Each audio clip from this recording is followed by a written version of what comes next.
what's happening, man? Y'all already know what it is. This is Twice Talk, and we are listeners supported by 91.5, the Rebel HD2, Las Vegas, the broadcast service of UNLV. And of course, you know I'm accompanied by the sensational Oak. How we feeling today? She right on in. And actually, I had an emotional day this morning.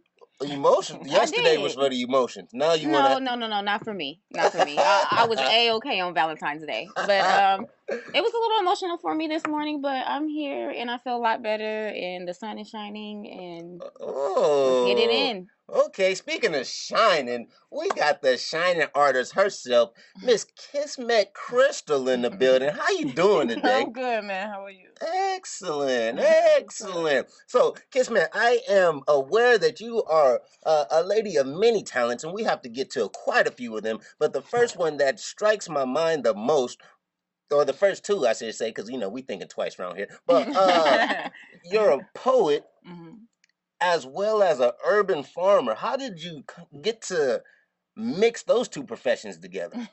Well, my background is in architecture, and that's what I got my degrees in. Oh, While I was in grad architecture. school, yeah, architecture. So designing buildings and just a built environment. Oh, Yeah. So while I was in grad school, I just I stumbled on it. I was looking for a passion in architecture. I felt like it's like there's a social responsibility you're supposed to have. Absolutely. And I found vertical farming. And when I found it, I was like, yo, that's it. That's vertical farming. So you farm upwards towards the ceiling. Yeah, if you imagine a skyscraper and each level of them having like different farms, like, that you're growing food hydroponically inside of there. That's basically urban farming. So using a skyscraper to grow. Wait. You tried to slide in a couple words on it like I didn't hear it or something. Hydrophonically. What is that? Hydroponic. Oh, see, I thought I was trying to read the hydros this whole time. Right. Hydroponic. What does ponic mean? Is that plant? Hydroponic? I believe it's systems. So it's Systems. like, yeah, but you're using water in order to grow plants. So no soil. Really? Yeah. How effective is that? It's like wildly effective. Really? It's how we're gonna be able to reintegrate farming into the built environment, into the urban asset, like the urban living, like how we are right now. Right. Really? The city. Meaning you live in a city. I never heard of that. Have you heard of that before? Hydroponic? Yeah. Well, growing plants in water opposed to soil. Yeah. I have heard of it. I've seen the systems being sold online, but I never met a person that actually builds these systems until I met KisMet. That's crazy. Yeah. So tell us about it a little bit. Like, is the food the same? Does it grow faster? Is it sweeter? What's going on? Well, it's you can play with the science a lot easier, but it does grow faster because the roots don't have to travel as much through the soil. So the water goes right directly to it. So it creates a faster yield, and then you can really play with the nutrients. So let's say you're growing some tomatoes and you want it really sweet, you can like specifically add more calcium and magnesium in order to boost that flavor up a bit.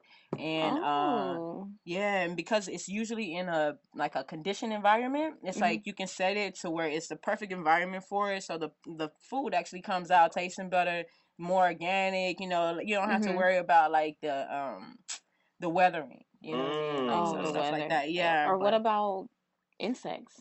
Insects, it helps with that too. You get it, because you can you'll get a fly inside of a room, but it's not as bad as when it's out in the field. Yeah. And like they get all these like aphids. Yeah. Well, you get aphids too, but it's just you don't get it as much. Yeah, but you don't get it as often. You don't get it as often when it's Let me tell you, I don't know that word y'all use. Aphids. It's those little tiny bugs, right? Yeah, little tiny white bugs, and they just basically suck on the leaves and take all the nutrients out. Oh, they suck on them? Yeah. Oh, how cute. They're like, how cute. They suck the nutrients out. Throw some ladybugs in there, though, and they'll eat those little aphids like it ain't nothing. Oh, for real? Yeah. So ladybugs think they cute, too. But I want to hear more about the process from architecture.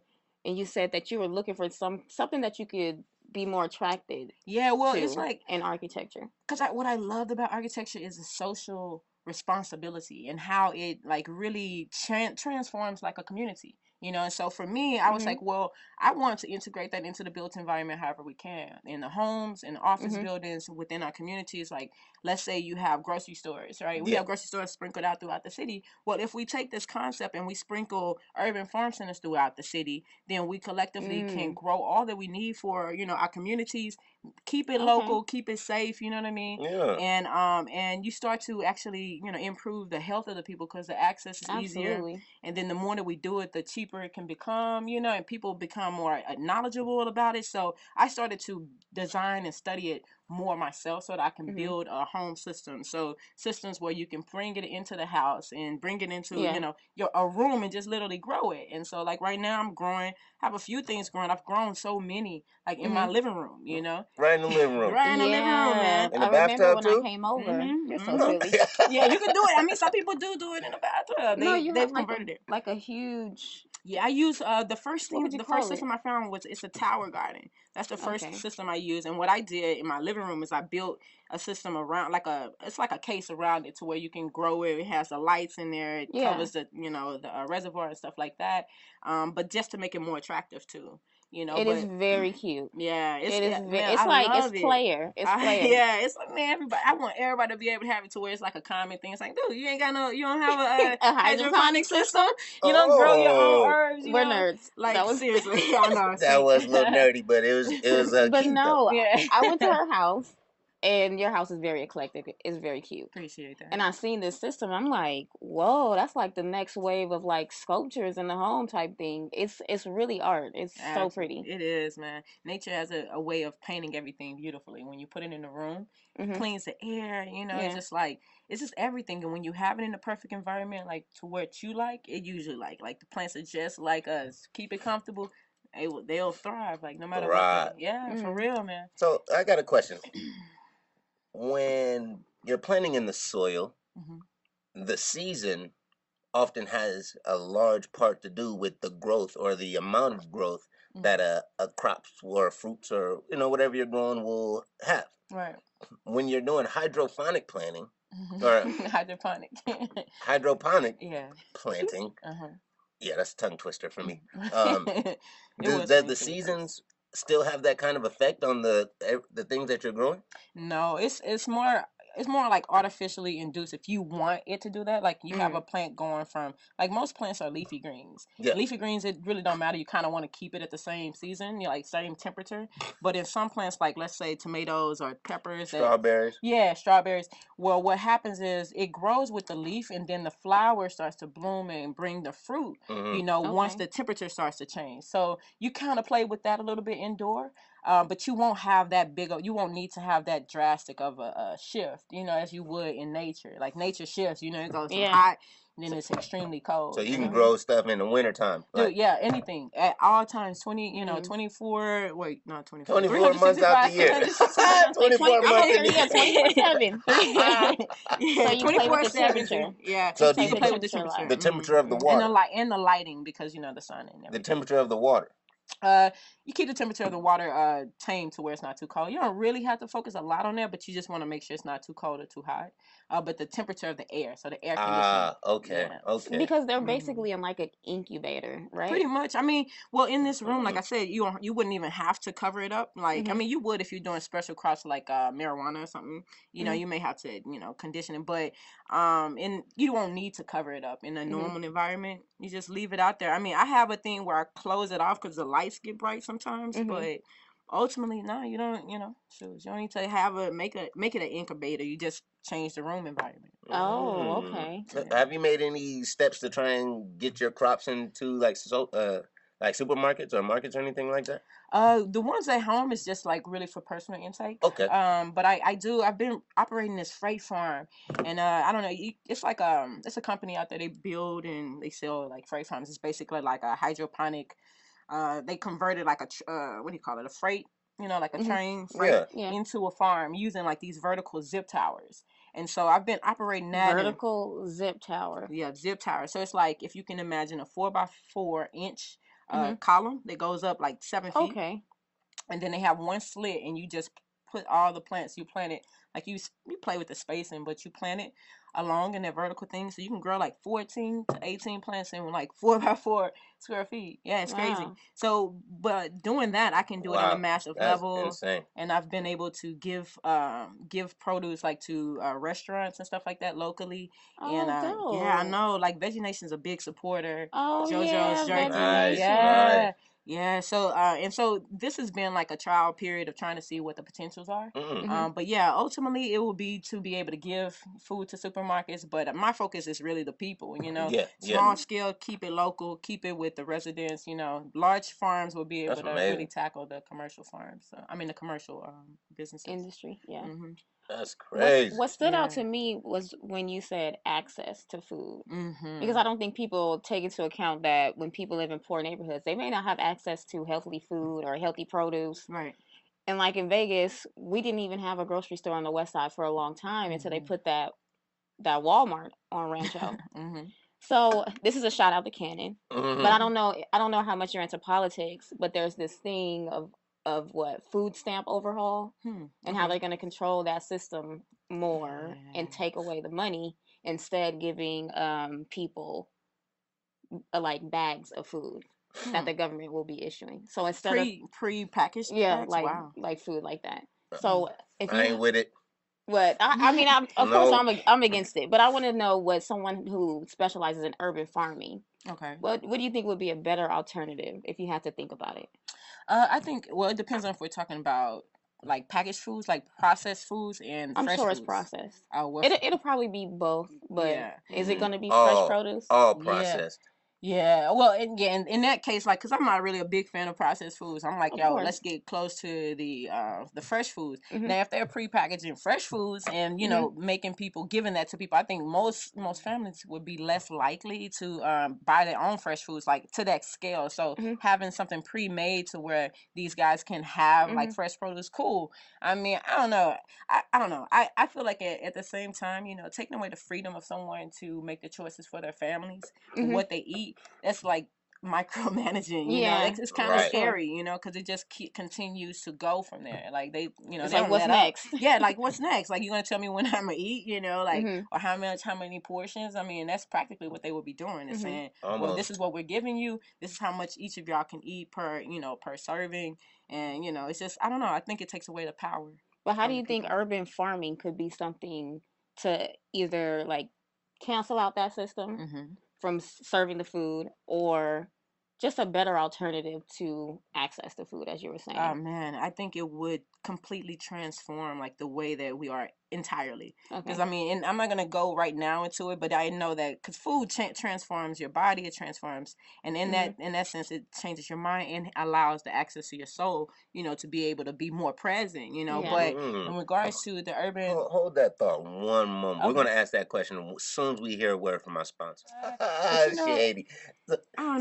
So continue. I'm sorry. Yeah, you were saying that urban planning will transform a lot of things within our communities. It would transform the access that we have in society, and of course being the quality of life. You know, like when you eat better, you live better, you feel better. You know what I mean? But what I think it'll do is it'll also help raise the knowledge, you know, because like a lot of times people don't know why it's really good to be healthy, you know, why it's really good to be healthy, or what they should eat and what's good for them. So I think that urban farm centers can work as an education base. It can work as a center for the community, you know, to hold some sort of pride and like a connection to, you know, where you're living, you know. Absolutely. I like that. Yeah, and I think that just the access of having the fresh food would just transform people, because it'll help reduce the margin. Because like when I was in grad school, I studied like where the food deserts were. Exactly. Right? Food deserts? Yeah, the food deserts where there's no local market, like fresh food market, you know. Okay. And when I did the study, it was crazy to me. That's when I was like, really like, yo, this is what I need to change it to. But in the low income areas, all of them, most of them had maybe one, if not any, markets like fresh food where they can get access. And so, you know, they also like to say, oh, well, the poverty people are the ones with the most diseases and the most, because of their diet, because they have to catch the bus all the way to Summerlin to go to Whole Foods. To go to Whole Foods and pay an extreme premium to get the good food, the good food, you know. exactly. But if you have the urban farm center, you can teach people how to grow for themselves. They can, you know what I'm saying? They can come in, and even other farmers, they can come and be able to drop off more of their fresh produce there outside of the food that's grown there. So I think that having urban farm centers in a city, like, oh man, would transform the city like all entirely. Now we may have the big business farmers who may like kind of you know get a little nervous about it. Of course, but you know, shoot, it's what they plenty. gonna do? They already got enough money anyway. They've been making money. But like, dude, find different ways. You know, like you like maybe even if they can change the way they package foods, like if it can be real more integrated fresh foods into the packaged foods, would be better. Well, but you keep speaking about. Oh, go ahead. What if they put that money into an urban system, an urban farming system, into these food deserts or into these impoverished neighborhoods?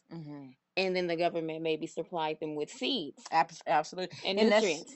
To grow. Exactly. That's the idea. Like that's what I feel like social, like when it comes to the government taking care of the social you know, aspect. I think that's where that support should be, you know. So we talk about food stamps. Well, maybe they, instead of, you know, thinking about prepackaged, you know, grocery bags, they need to be thinking about how to integrate local foods, given the nutrients, given the seeds, you know, and putting in there, because it reduces us from even like just remember when I don't know if y'all remember when we had that big, it was like a lot of storms and hurricanes, and so all the food prices went up. The gas was off. Yeah, I think it was like last year. like 5 months ago. Every other month, like 3 months ago. But but I do remember that the food went up because it was like was it an oil spill or something? I can't remember. Something happened. Anything that happens economically affects us, especially with our foods, because most of our foods come 1,500 miles away from where we are. You know what I mean? Less nutrients and that kind of food. They harvest it before it's ripe, and that's another major advantage. Is that a problem? For having it locally. Is that a problem? That is. I mean, it's harvesting it before it's ripe.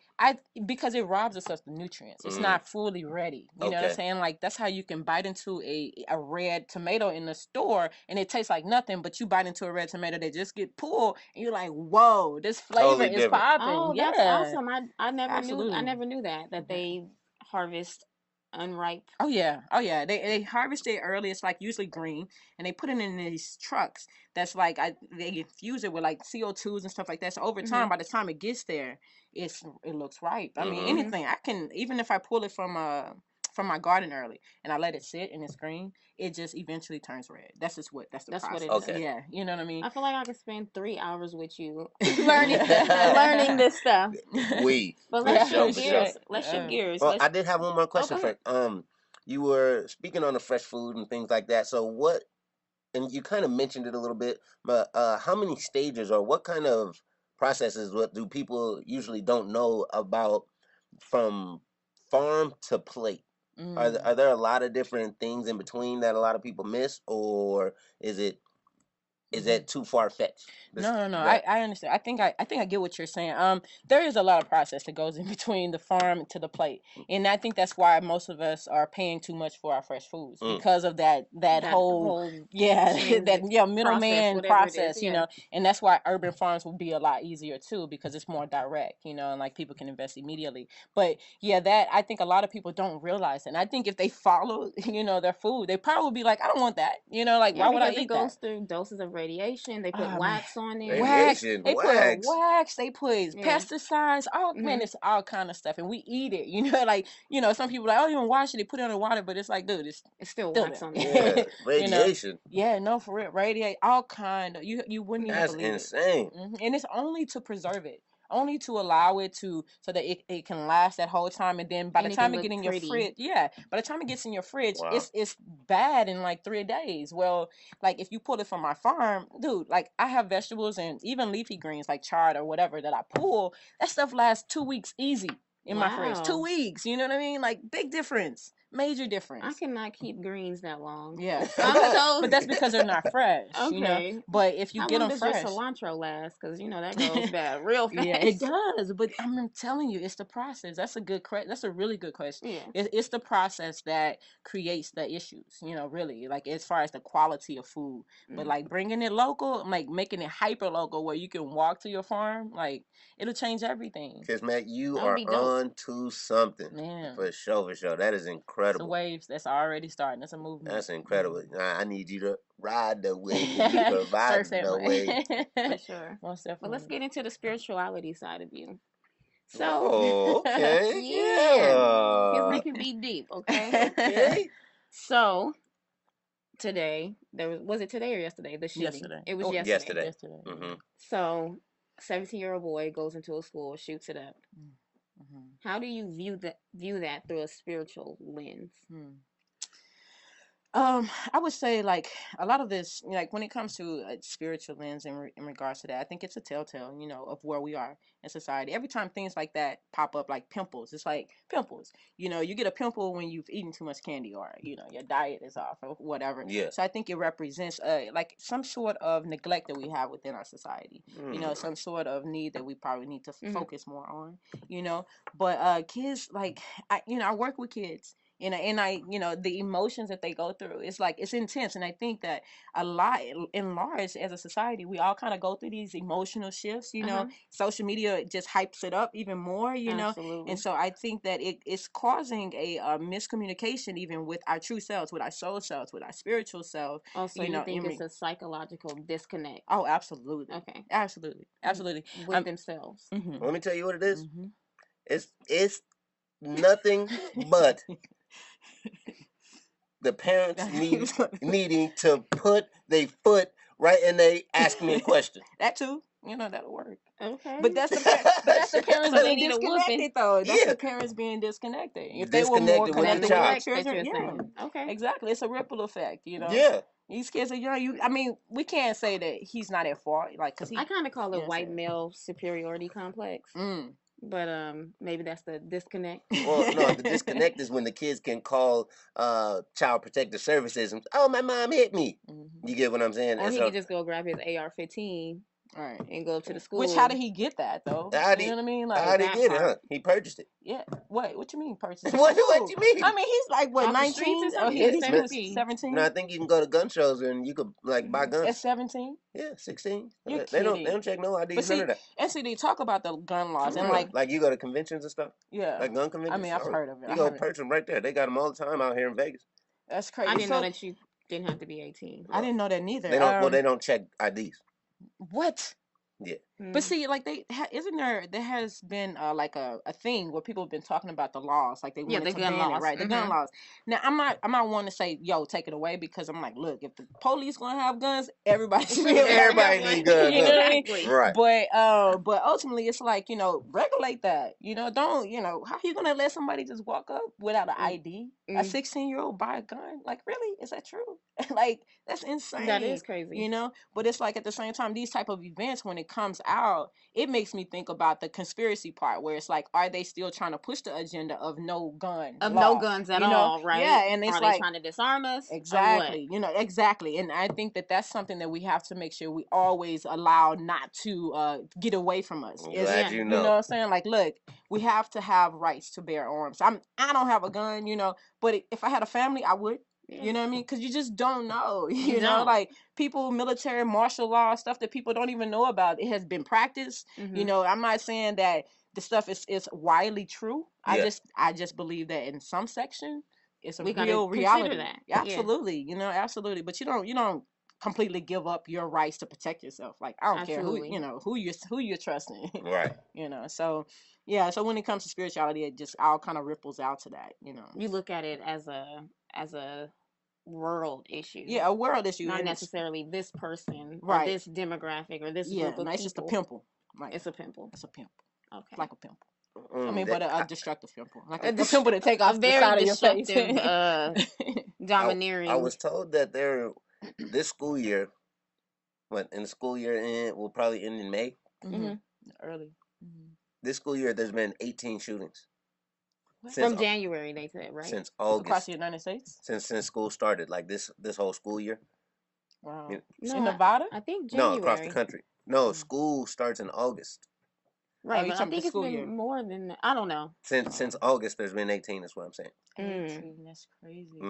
So it's pretty ridiculous. I mean, in that case, like one of the parents was talking about the metal detectors. I mean, I know I grew up with metal detectors in my high school. So, wait, where are you from again? Dallas. Okay. Dallas. Metal detectors in high school. Yeah, coming in. Yeah, we had to wear clear backpacks and we walked through the metal detectors. Oh, for real? Yeah, that Y'all was had the uniforms too? Y'all Nah, have to we didn't wear have clear uniforms. backpacks. We had to Woo, have that was the so, plantation. Yeah, we had like you had your way of making your style. Like you had the mesh backpacks that you could get, but like usually like it's the clear backpack so they can see what's in your bag. You know. Wow. And I think that's not. I mean, because I do think airports is ridiculous, right? They allow the 9/11 thing to really take away, but in schools, I do think that would be really good. Like I mean, we Metal have plenty of detectors? technology. Yeah, we have plenty of technology. They're already. What you already can't carry a gun, so what's the difference? What with if he came in with an AR-15 and there's metal detectors? How does But they didn't have. Well, they would be able to catch the fact that he has a. Well, I Or think but the he could story just walk was. up and I think that's what. shoot. On I the think that was outside, the story. yeah. They expelled him and he came back, and then started let loose. It's definitely a parameter. I get what you're saying. Just I mean, just to because you do have that. Just the other day, I was in a class and a student came in so high off of his, and he was a former student sitting in our classroom. You know what I mean? Like Just stuff like chilling? just chilling. But that type of stuff. Did you get scared? I mean, not really. But after the fact, after girl, I would have been nervous. What is he in here doing? Did he have a backpack? No backpack. Oh, okay. No So backpack, maybe it wasn't too scary. You know, and then at the same time, we have to I think accept the fact that there's always a risk for anything to happen. Like anywhere people can bust in and shoot you at any time. You know, but girl, when I see lone wolves, I get scared. I feel you. I'll be like, I don't know. Should I run? I don't want him to feel uncomfortable if I start running. Straight up. Nah, I know you can't. That's hilarious. The wolves. Oh man. But yeah, that's hopefully that issue does get resolved because it's a repetitive issue. Yeah. And every time that issue comes up, we always talk about the same things, having those gun laws and things like that. Yet, I believe the issue, like you said, is a bit deeper. So, us as a society needs to take it as a whole or collectively to try and remedy the problem, opposed to just one thing. Absolutely. But we shall be right back. All right. Okay, yeah, we right back, and we were talking about a few issues, and I wanted to ask about another issue. Well, we had some controversy, a tragedy yesterday, on Valentine's Day, and that was like I said, Valentine's Day. Damn. So yeah, it wasn't much love, but I did want to talk about a little bit of love with KisMet. So can you tell us about how was your Valentine's Day? First of all, what was that like?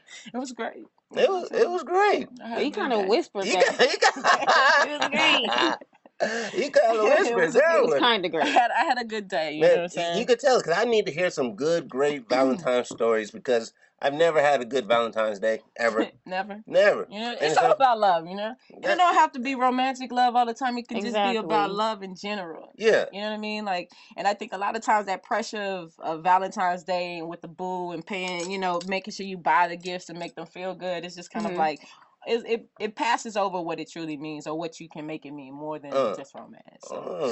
So being a poet on Valentine's Day, do you have any love? Are people pressuring you to write something? Yeah, like what's going on with that? Do you have any something that you just put in right for the occasion? For the king. I mean, I have my few lines I will put in the card or something. Oh yeah, give us one. Give us some game real quick. Y'all been putting people on the spot. Oh man, I don't even know one off top right now. You don't got no game for us? Man, no game. It's just like no, it's probably the same lines that she used every Valentine. Yeah, every Valentine. So if it went to one girl, the next one. Hey, well, guess what? You better feel appreciated when you hear that line because everybody can't get it, baby. Because let me tell you, there's only 15 slots on the roster. Everybody else ain't on the team. You dig what I'm saying? So if you're sitting in the stands, just know that's when you should be mad. But if you got a spot or a jersey, just know you kind of sweet like Hershey. Oh, wow. Look at him.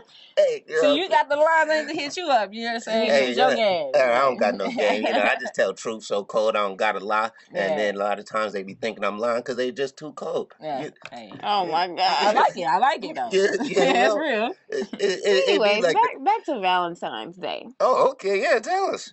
So when you view things like Valentine's Day or even holidays, does your spirituality, like, because what do you mean when you say you're spiritual? Like, you believe in spirituality. What exactly does that mean? Because I feel like the people that I know, or maybe how they appear, is they don't really care for holidays. Right. I mean, because you don't specifically have to have a date to, celebrate what you really feel. Whatever, life or whatever, whether it's Christmas, which I take it as a season of giving, whether it's Valentine's, I take it as a day for just remembering love, you know what I mean? Or I don't know, all the other ones, some of the stuff is kind of religious. Those but are the holidays. The other ones.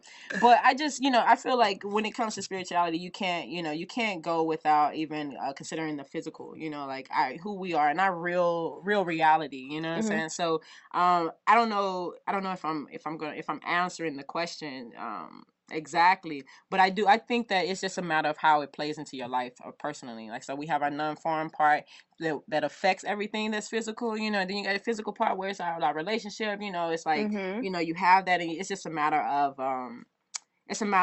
finding that, I don't know, the representation of all of it. Something. Yeah, okay. So yeah. What it means to you, or what it means to your lover. Right. I mean, but ultimately, they created that stuff so we can, spend some money, right? Yeah, spend some money. We drop that check. You know what I'm saying? We can make it all super philosophical, but at the end of the day, it's a holiday where we spend money. On those days, everybody spend money. If you out there, you independent, you already know, like these are the days where the money comes in. So, I mean, but I don't know. Maybe a lot of us probably need that reminder because we get so caught up in the everyday hustle and bustle. Yeah, every day, just doing the same routine. And when the holidays come in, it just kind of help you like center your thoughts or center your feelings and center your expression, so that to just help alleviate some of the stuff that you've been going through. So you like holidays? Yeah, I love holidays.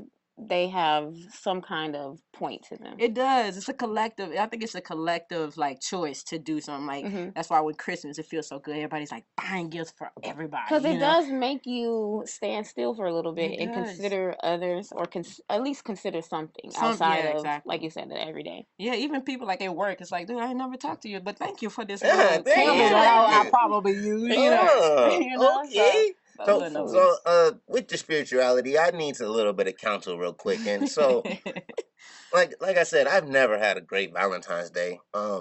Maybe it's because I've never purchased a gift for many people. So, but I will tell you this. The last 2 times I purchased a gift, one lady got caught in a utility closet same day. The same high school story that he's sharing. The next day, but still. Got caught in the closet. I don't understand. On Valentine's having Day. Sex. Oh. Yeah, and it wasn't me. And then the other time I bought a present was I got dumped the next day. On Valentine's, like you after you bought the presents for Valentine's Day. Yeah, we all win what some, you buy? We lose some though. I bought a speaker. I bought a speaker or something. Did she like speakers? She likes music, and she tries to play music off her phone all the time. And I'm like, oh, that was a good gift. Well, I was just thinking. How I think you could practice. Maybe you should get a gift for your mom or something on Valentine's Day. And then it's less of a risk. But less of a risk. Your mama not going nowhere. Nowhere. But dude, it's like you win some, you lose some. I don't buy gifts no more. You win some, you lose some. I lose all, win none. That's what I'm Well, he also likes his homies more than he likes his women. Well, my homies treat me better. But just because you haven't found the right one. So what you mean? I don't know. I'm not in. See how she trying to throw shade on me? I'm just keeping it. No, he likes his homies better than his girl. Well, shoot, my homies is take a bullet for me. The girls be trying to run me over with a car or push me off balconies, and you want me to like her more because you're not giving them Valentine's Day gifts. That's what I'm giving them gifts every day because my presence is a present, and when I acknowledge my presence with your mind, you better mind who you're looking at. It's a present, girl. You know what I'm saying? Yeah. Bars. But there was another question for you. So within that spirituality, a lot of you may have some fans, a couple people watching you, and they want to know some of your secrets and how to get to know you. So I'm gonna go ahead and do them a favor for you. What is the best way to connect with KisMet? Is it Mentally, physically, emotionally, socially, or spiritually? What about Financially? sexually? Can you ask that? Physically. Oh, that's what that is? What other kind of Because physical you you can like? cuddle, right? That's not sex. That's physical. But is sex and physical the same thing? Yes. Okay, not to me. Oh, But no? okay, not to me. I can understand. I No. understand what you're saying. There's an array. There's an array of physical expression. There's an array of physical expression. Yes. There we go. Well, maybe we should have said sensual then. Sensual? Sensual and physical is different to me. How? Because it's a level of intimacy, right? And it's a level of sexual arousement. Is it physical? Is it physically there? Can you feel it? Can you touch it, taste it, smell it, have it? Yeah, but isn't a sexual feeling different than if I just did this? Or if I just played in her hair? Like, isn't it? Some people get excited when Beyonce touch like, them like he said that. all the physical stuff is sexual, okay? Yes. Let's be clear. Beyonce touch you like that, you might, get a little Nah, Drea touched me like that. Yes, you know what I'm saying? That's it. That's all it takes. So which way out of the 5? And out of the 5, I mean, initially it's mental, because the mental kind of tells a tale about everything, where you are spiritually, where you are physically, like, so mentally it would be the first part, like holding a conversation. The first conversation is everything for me. Or not the first, but girl, conversation. A lot of my first ones be real. Yeah, just conversations. Conversations, because it really tells, where your mind is, where your heart is, usually, like, on how you talk about just situations, circumstances. So how do they connect with you socially? Let's say that. Socially. Yeah, like, where can they take you out? What kind of things can they talk about? What They can come watch her perform. Yeah, could come watch me perform. On those days, sometimes I'm like a little weird, but oh, never mind. You weird when you about to perform? No. It's just like a. She said, "Oh, never mind. Can't scratch that." I think he's trying to get you. For sure. Oh yes. Excuse us a moment. We got to hear from a word from our sponsor. We shall return. Sorry, that was funny. All right. So, what we were getting at is that if people want to connect with you the most, or one way socially, is to come to one of your shows. So let's talk about one of your shows. Like, well, what first off, where can we find one of your shows at? Where do you perform at? And what kind of poetry do you have? And do you have one for us? Do you want me to share one today? Yes. Oh, man. Yeah, let like 5 questions. I'm still on spirituality, physical, and all that.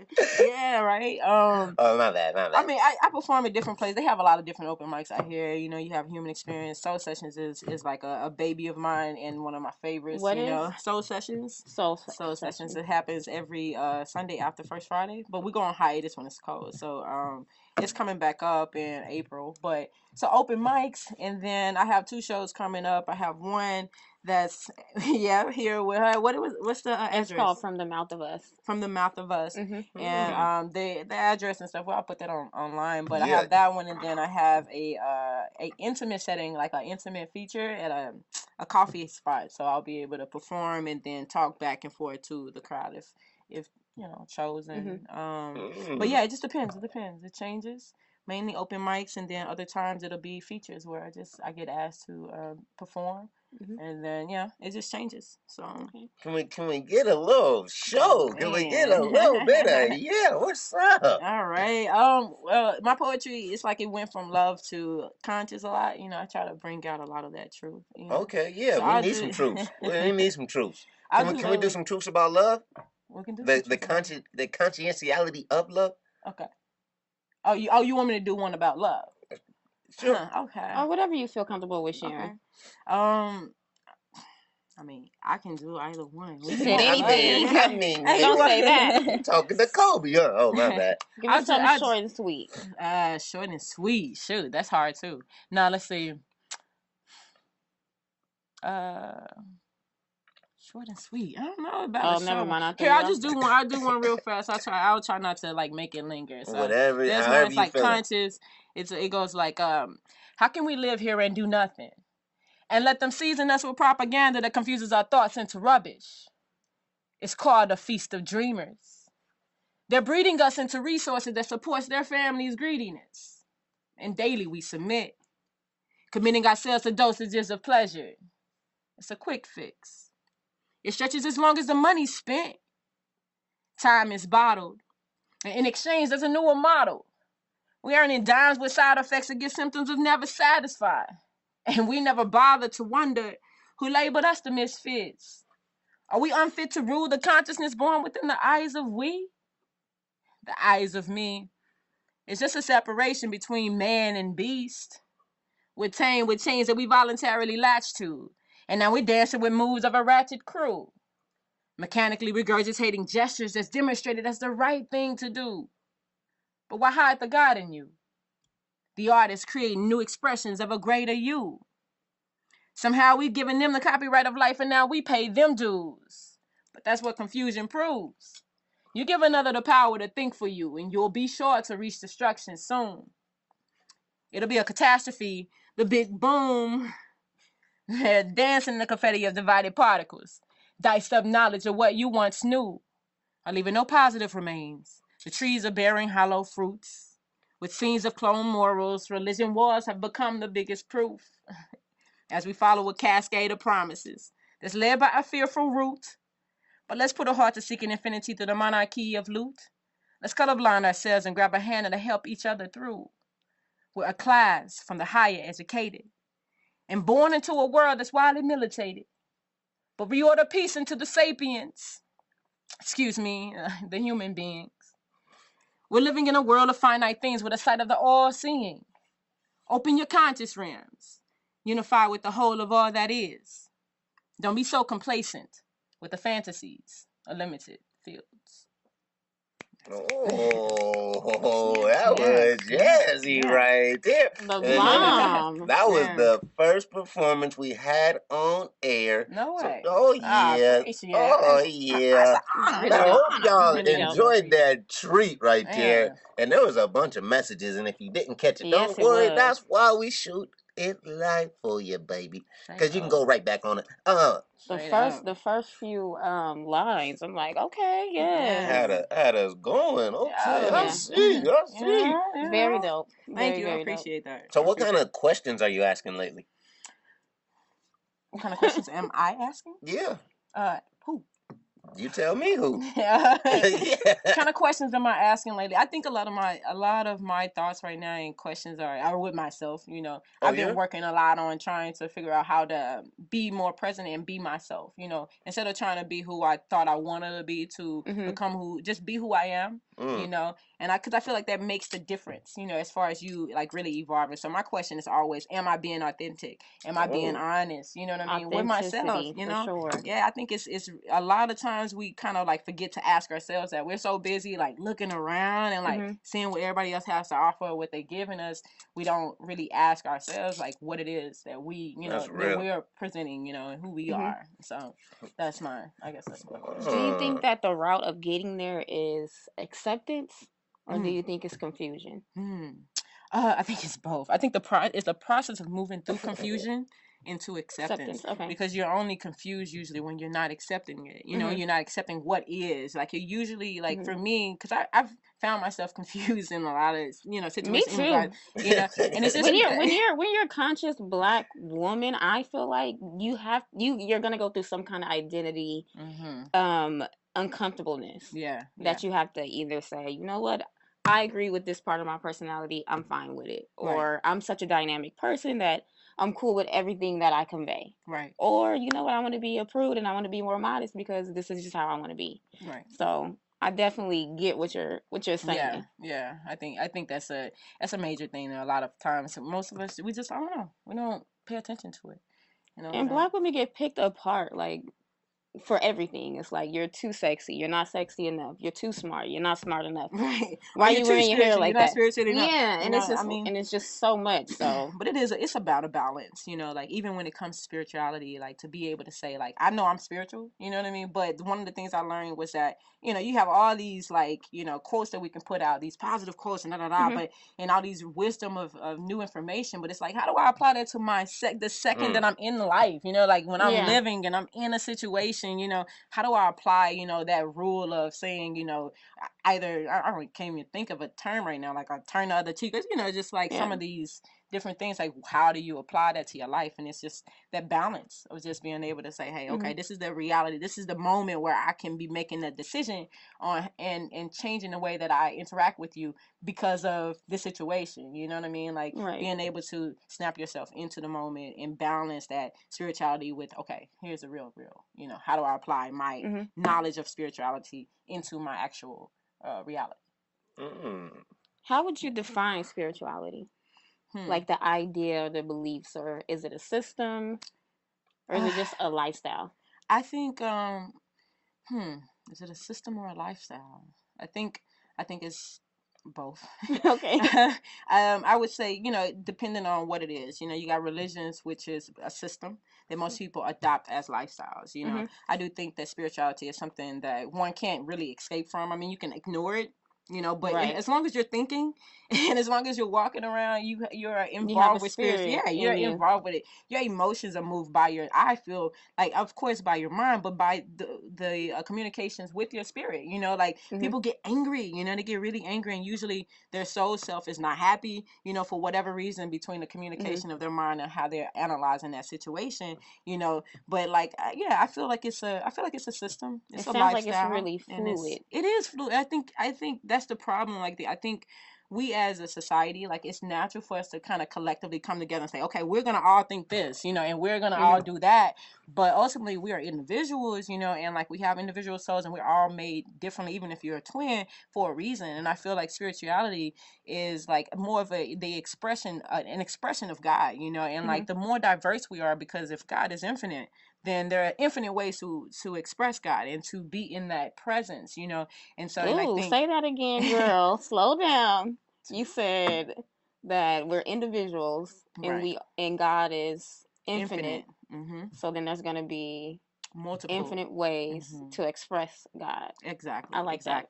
And I think that what the system that we should try to create as far as spirituality is some sort of base respect in the diversity, you know, in the fact that the respect that, look, I have my own journey, and I was given this for a reason, you know, so I have to be able to discover God the way that I need to, you know. And so long as I'm not out there bombing the world, you know, and saying God is making me violent and doing things like that, you know, then, you know, so let me be, you know, because love is not contained by, you know, the constraints of like what we believe are, you know, constraints, you know, like, you got multiple ways to do that. But yeah, so I feel like spirituality is just, it should be something that's wide and fluid, but maybe have a base, you know, so people aren't saying, my spirituality is I go and find black women and I kill them, you know, or, you know, like, that's what my spirit moves me to do. Yeah, I mean, but you got that, you know, you do have that, you know, people call it religion, but yeah, I think spirituality is not as, it's not as complicated as most people think. I just think it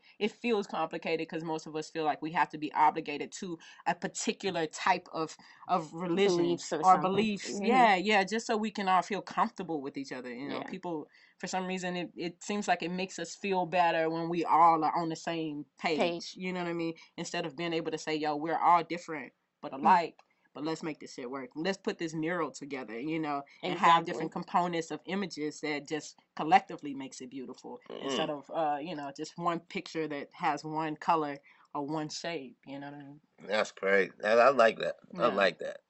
So. And you're sober right now, right? Yeah, absolutely. Almost. Absolutely. I thought you was asking me. I had a couple of smoothies, you know what I mean? So drop some ginkgo in there. There was a question that came up in my mind while you were telling us so many solutions to problems. So let's say there were no problems and this was a problem-free world. Could people ultimately be happy in a problem-free world? Well, that's that whole yin and yang thing, right?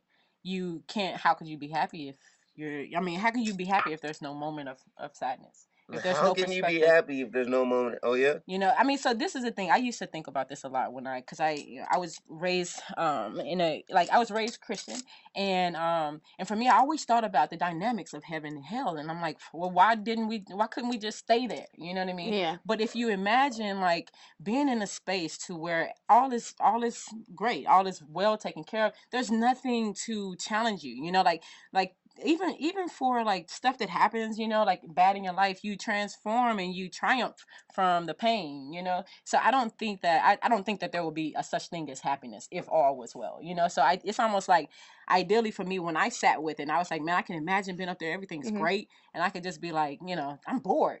Like, or it would what just more be, is there to do? I mean, What is there to yeah, do? We can't cause no problems. it would be can't grow. complacency. Where do I go? It would be complacency, right? It would be absolute complete. I mean, it's like stillness. It's what I mean. I believe that most, what reality is, and I mean, like spirituality.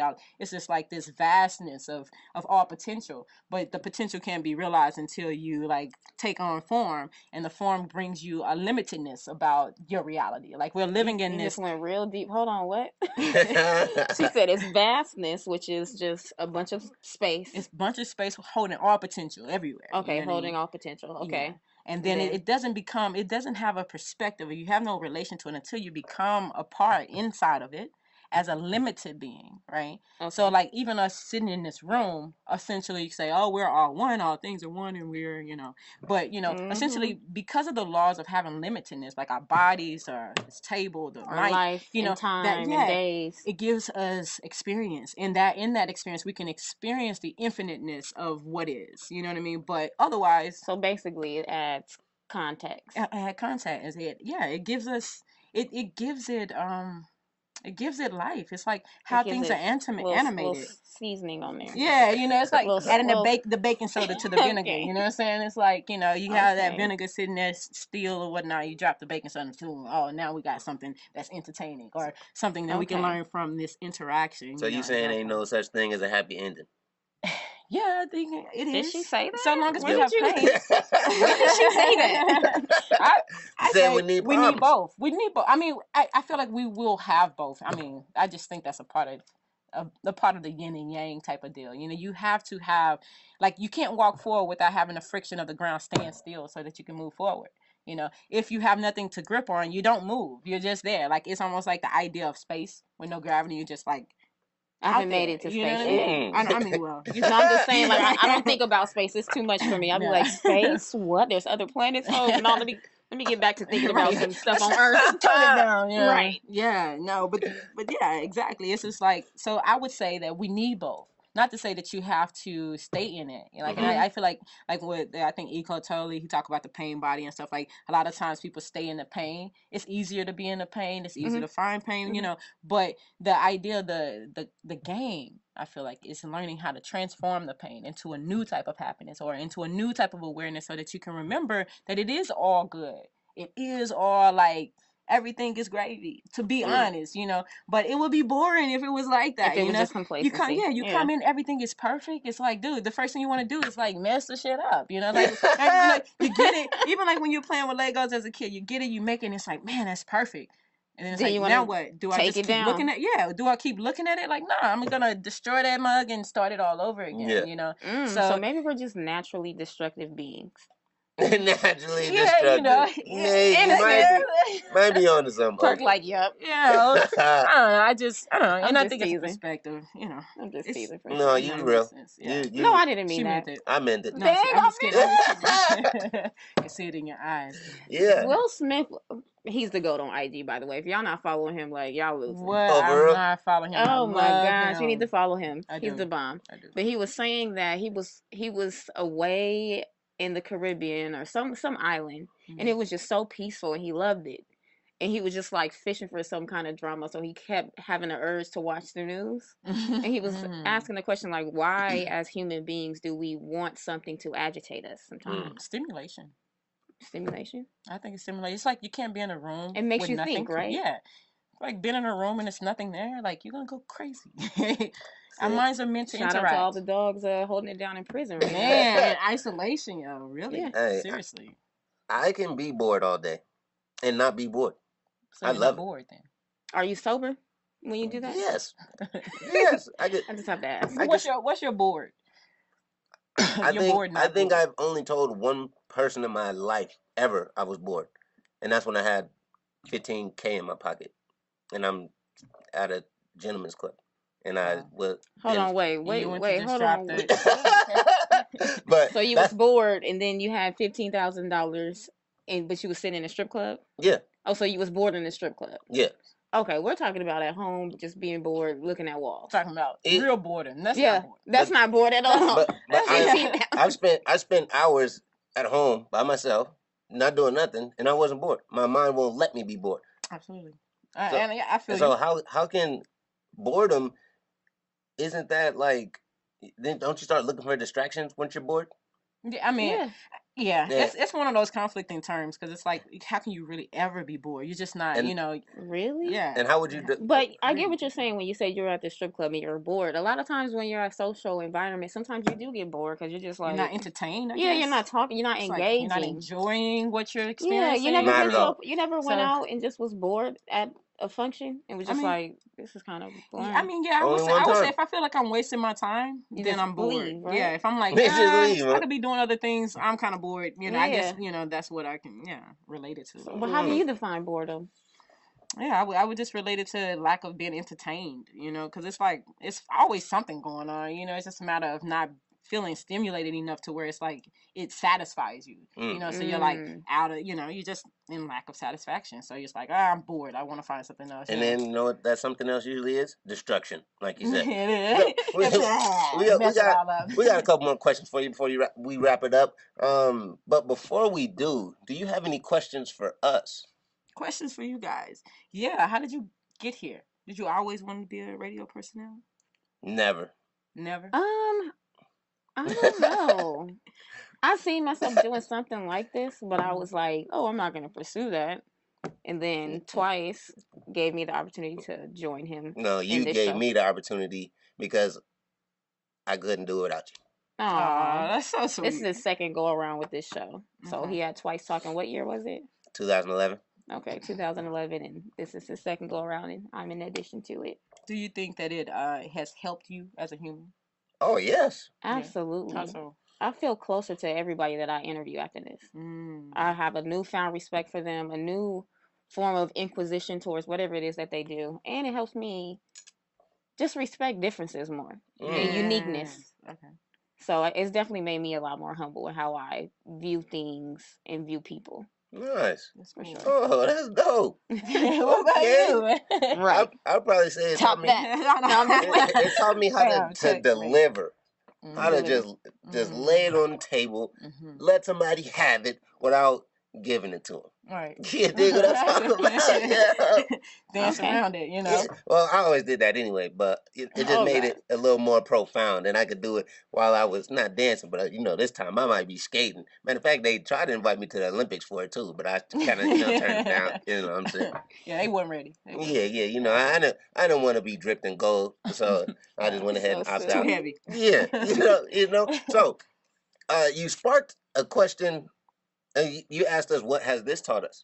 So what has farming and poetry taught you about yourself? With farming, it taught me that everything is connected. Because I would learn things about the You plants. said that everything is connected? Like, I mean, you can learn it's a parallel universe, literally, in understanding. Parallel universe in understanding. Because it's like, I would learn things about plants, that I would be like, man, I can relate that to life. Or like, there was just one time it was a tomato that I was growing in the farm, and I didn't harvest it. I just let it keep growing on the vine. I was like, I'm gonna just let it grow. See what happens. See what happens. And then next thing, one day I looked, I'm like, dude, it looked like there's stuff growing on the inside of it, like worms or something, right? Oh my God. I cut it open, and it was roots. So the seeds that's inside of the fruits, like the tomatoes and stuff, the seeds, it literally sprouted inside of the tomato. So did for you me, post that on IG? I did. I think I seen that. I did. And it's just like, no matter what, life continues to grow. So it's a matter of like, even I can see that as being a source of like, you have a gift on the inside. You have all this potential, these seeds and stuff like that. And I mean, they can sprout in one way or another, they'll come out, you know what I mean? But it's like, it's all up to you as far as like how you release that or something like that. But I don't know, it's kind of, I wish I had like another specific like. I like that. Yeah, that was really good. I wish I had done better. Well, that was really good. Gave us an A. Yeah. What else you want? Yeah, that was dope. Man, I'm telling you, and it teaches you patience and like a lot of the stuff. Patience part. The patience is everything. The process, because you have to clean it. You have to, if you're doing like indoor, if you're doing like fruiting plants like peppers, you have to pollinate it yourself. So you understand all the work and the appreciation of what the bees actually do out there. You know what I mean? So it's just you have to stuff like, pollinate it yourself. yeah, you gotta put, Ooh. and so it's like, even if you relate that to life, you know, it's like, look, you have to put forth effort in order to germinate a seed, or you have to put forth effort if you want to see something manifest. You want to see a fruitful, you know, want to make fruit of your life. You know, you have to pollinate it. You know, and that pollination takes work. You know, it takes, you know, that type of consistency. You know what I mean? So it's like things like that I've learned from plants alone, like by itself, you know, that's affected my life. And then in regards to poetry, it's just an expression, you know, it's like to show me that I have a voice, you know, and then also it puts a light on me, because it's a lot of times I've written things and in the past, and I feel like I wrote it, but I really didn't know, you know, what I was really talking about. Yeah, you got that context now. You know, and then, exactly. And then life goes on. I look back and I'm like performing it, and I'm like, wow, it's a different sort of experience than I'm experiencing, you know, taking in now, you know. So poetry seems to really put a mirror on me. It seems like it just, you know, brings me into a new sort of awareness of myself, and a new awareness of other people around, because I know I've had some poems to where I felt like I was judging people, you know, saying, oh, you know, yo, people, you gotta do this. It's like, well, what are you doing, and how are you judging them, and are you giving them a solution, or are you just talking about the problem, you know, giving an opinion? Yeah, and I think that happens a lot. I feel like we all the time, we always have opinions, we always have something to say, but no one has a solution, you know. And it's like, that's what really matters. It's like, exactly, come up with a solution and then talk about it if you're going to complain so much. That's reality right there. I dig that. So, KisMet, tell us where we can find you at. Like, you can find me on my Instagram, KisMet Krystle. Okay. I don't know if y'all gonna show the, like, put the actual, like, add it on there, but I'll say it. It's KisMet. Don't worry, and we then got all of that. Oh, you got all that? Okay. So IG is usually my mainstream. I have Facebook as well, you know, Krystle Wilson, KisMet, but IG is my favorite right now, and I'm really, like, I'm slowly building that more and more and more. You know, but that's what I'm at. Dope. Yeah, the website will be up soon. That's not up, so oh yeah, say it. Okay, Yeah. So and you also just won. I just won a slam. Was it slam poetry? Yeah, it was slam poetry. So we have a slam team, and they go and they compete nationally, and they had a qualifier round, and this past Tuesday it was. Yeah, I won the slam. First slam for me. Congratulations. Like, first, like, real, like, I mean, I've done it, but I used to be, like, indifferent about, like, slams, because I felt like poetry is supposed to be expression and not judged. Oh, so that's what it is? It's supposed to be expressions? I mean, for me, that's what I felt. So have you ever heard this? I got off topic. I gotta ask this. Have you ever heard of a slam book? A slam book? Yes. Explain to me. It's totally all about expression. Totally all about expression. All about expression. Have you heard of one? I think I've heard of it. Can you explain it to me? Like, I mean, it's all about expression. Yeah. Okay. Let her know. The first encounter I had with a slam book, we got the engineer crying over here because he know about the slam book. So this was in high school, and there was a notebook that had all the popular kids' names on each page. Okay. And then it was got passed around, and anybody could write anything under your name. What you think about That's them? Intense. That's intense. Or there would be categories like most beautiful or most likely to be broke after high school, different things like that, and they would put people's names that they think, and then people and you tally up. You tally up the number of times that name was there. Like, it's. That's why I said it's all about expression. It is all about expression. I mean, jeez. Slam book. You never remember? Has anybody ever put you in a slam book? I don't know. I mean, I don't know. I've never heard of it. I've been in a slam book. Probably have at some point, you know. Slam book. What they say about you? They were talking about my face. I have really bad psoriasis in high school. Oh yeah. And I just remember this one comment. Somebody was like, "She's really pretty, but her face is effed up." I was like, how does that even, like, I'm real pretty with my face. Like, what's pretty then? Like, what's pretty? What are you talking about? Yeah. Like obviously you can see through this psoriasis, honey. So. Right, straight up. We had a slam book in high school. The engineer was one of the main ones in there. Oh my I bet goodness! Perky Perk was. I luckily I opted out. They didn't have me in there. You know, I was real nice and clever and cool and got out Girl, the way. sometimes they would be real brutal. Yeah, but it was.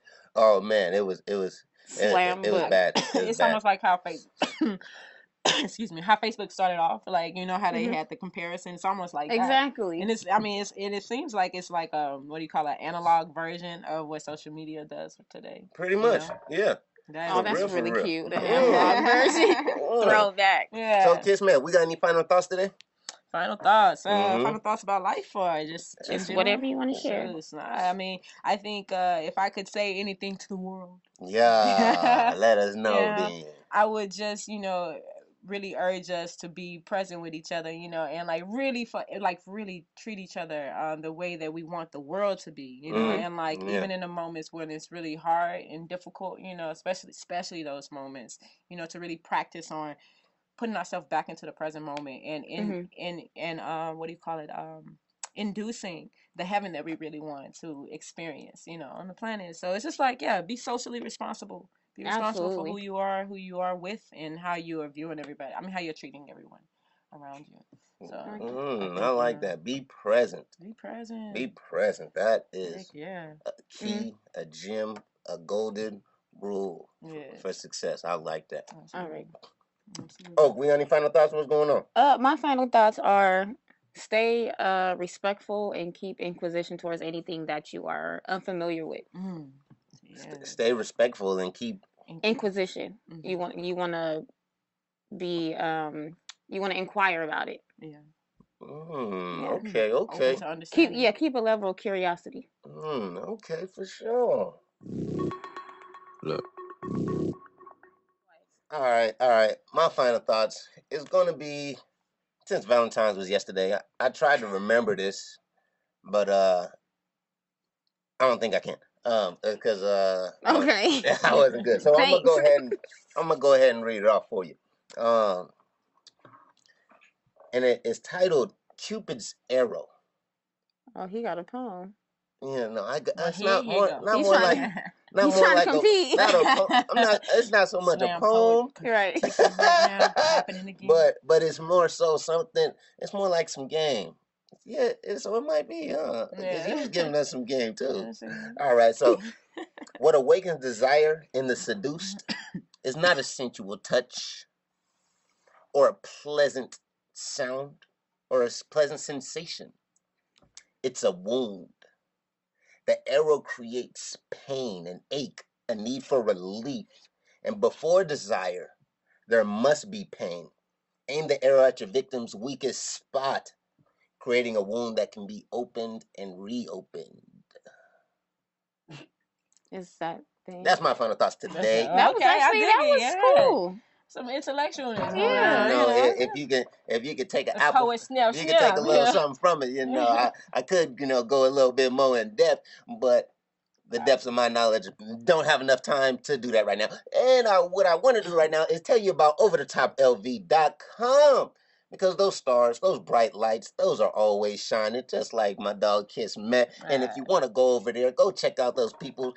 They got the painters, poets, actors, artists. Do we got actors out there? We might need to get some actors for sure. You know what I'm saying? And yeah, it's just a level above the rest. Make sure you go check that out. Another thing I need for y'all to do, your music needs to be popping, it needs to be running, it needs to be shown to the world over here. So go ahead and send it in to twicetalkmedia@gmail.com. Make sure it's in a WAV format. Edit it for me. Oh yeah, and we're gonna spin you all over across the globe, baby. And remember, if everybody wanna thought twice, it'll be a better place. Love, baby.